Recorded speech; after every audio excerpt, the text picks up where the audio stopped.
বোনপোকে report করাতে নিয়ে গেলাম। Hi guys, good morning. তো এখন কিন্তু সকাল বাজে 8:30।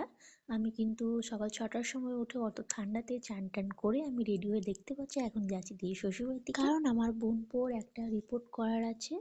তো তার জন্য দিদিভাই আমি আর আমার শাশুড়ি মা বোনপোকে নিয়ে যাব রিপোর্ট করাতে।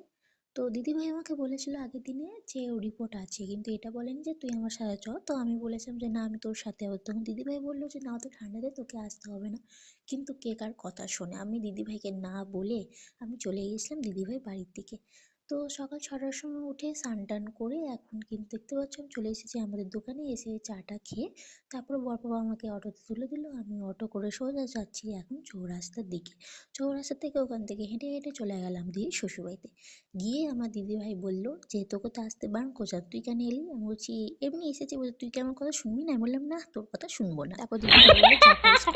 তারপরে বোনপোকে এখানে ঘুম থেকে তুলে তারপরে এখানে বোনপোকে রেডি করিয়ে তারপর দিদিভাই শাশুড়ি আমার রেডি হয়ে তারপরে দেখতে পাচ্ছি আমরা কিন্তু গাড়িতে উঠে পড়েছি। গাড়ি করে এখন যাচ্ছি যেখানে আমার বোনপোর রিপোর্ট হবে সেখানে। বাট যাওয়ার সময় কিন্তু এই জায়গাটা দেখে এখানে একটা ভিডিও করে নিলাম, কারণ এই জায়গাটা কিন্তু আমাদের অনেক বড় একটা স্মৃতি আছে। কারণটা বলি, আমার বোনপো কিন্তু এই হসপিটালেই মানে হয়েছিল। তো এটা আমাদের কাছে অনেক বড় একটা স্মৃতি। তো যাই হোক, এরকম সময় কিন্তু আমার বোনপো হসপিটালে ছিল। তো এটা নিয়ে আমাদের কথাবার্তা চলছিল যে কখন কি ছোট ছিল আর এখন দেখো 2 বছরে বেবি হয়ে গেছে।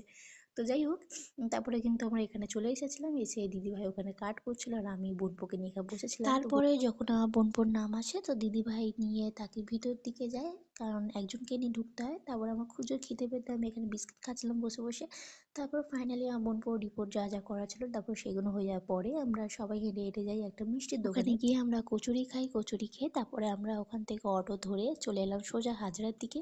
হাজরাতে এসে আমরা গাড়ি ধরে সোজা ওখান থেকে চলে এলাম দিদির শ্বশুরবাড়িতে। শ্বশুরবাড়িতে এসে দেখতে পাচ্ছি দিদিভাই অত মাথা ঘুরছিল, দিদিভাই নিচে কিন্তু বসে গেছে। তা বোনপোকে বলছে যে বাবা একটু মাথা টিপে দেবে, তো তাই জন্য কি করছে, এই দরজাটা এখান থেকে তেল নিয়ে গিয়ে নিজের মাকে মাথায় মাসাজ করে দিচ্ছে। এটুকু যে নিজের মাকে সেবা করছে সেটাই অনেক বড় কথা। তারপরে এখানে আমি ফ্রেশ হয়ে নিয়ে তারপরে আমার বোনপোর সাথে টাইম কাটাতে কাটাতে আমি একটুখানি ঘুমিয়ে পড়েছিলাম। তারপরে আমি ঘুমাচ্ছি বলে আমার বোনপো আমার পাশে কখন ঘুমিয়ে পড়েছিলাম ঠিক জানি না। তারপরে দেখি 6টার কিছুক্ষণ আগে আমার একটা ফ্রেন্ড আমাকে ফোন করে বললো যে ভাই তুই আসবি দেখা করবো? আমি ঠিক আছে। তাই আমি এখানে তাড়াতাড়ি রেডি হয়ে গেছিলাম। রেডি হয়ে তারপরে এখানে আমার দেখলাম বোনপো ঘুমাচ্ছে, তাই আমি বেরিয়ে পড়েছিলাম। তারপর দোকানে এসে দেখি আমার ফ্রেন্ডরা বসে আছে। তারপর একটুখানি ফ্রেন্ডের সাথে এনজয় করে যে যার বাড়ি চলে গেল, আমিও নিজের বাড়ি চলে গেলাম। তো যাই হোক না, চলো আজকে তো মিনি ব্লগটা এখানে শেষ করছি। ভালো লেগে লাইক কমেন্ট সাবস্ক্রাইব, বাই।